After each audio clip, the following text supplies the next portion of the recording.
Hi, welcome to An Actor's Library. I am Carlise Burke, and this book review is about The Wedding Date.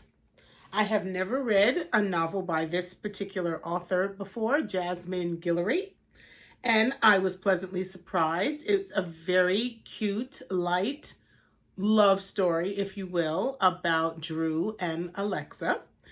They meet in an elevator, and Drew needs a date to go to his ex's wedding. And he invites Alexa, and she goes. And they both think that that's going to be the end of their, you can't even call it a relationship, of their meeting. But they have an attraction for each other, and they live in different parts of California. One up north, I believe Alexa lives up north in Berkeley, and Drew lives in Los Angeles. He is a doctor. She works in politics for the mayor's office there. As depicted by the cover, it is a chocolate vanilla swirl relationship. Chocolate, vanilla.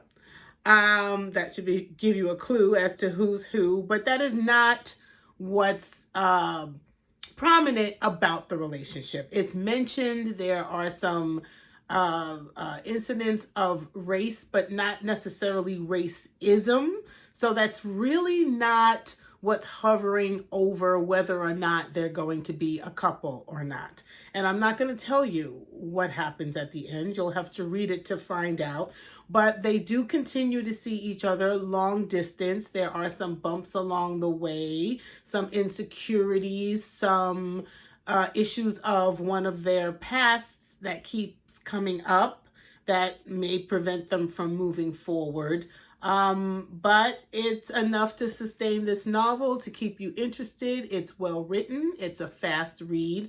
The characters are likable and very descriptive, so I have a very strong image of what I believe they look like. And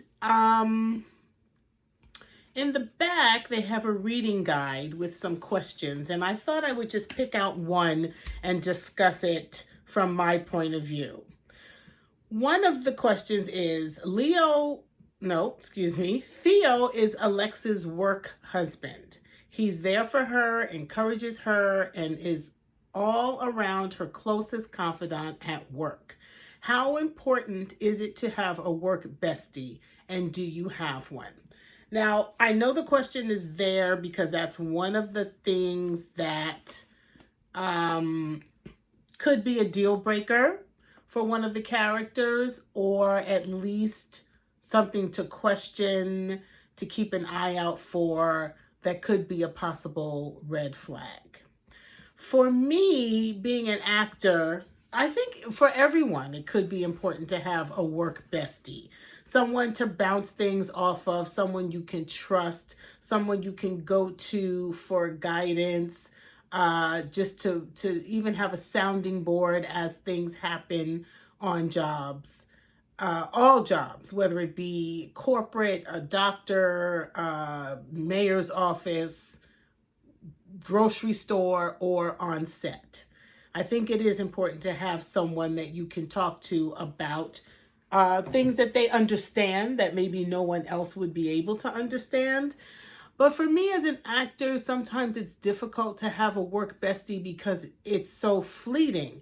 You can have what we call a set friend for as long as you're on set, but for some people it's just a day. For other people, you may be a guest star, have a few more days. There's also a recurring where you come back and forth and you get to know characters and people that are working on that particular show, and you get to be close with them. And the ideal situation is to be on a series for a number of seasons, even 2 or 3, and then you can really develop a relationship with someone on that show and go through the experience together. I don't believe it ever necessarily has to be a threat to your relationship unless it's more than just what you see on the surface.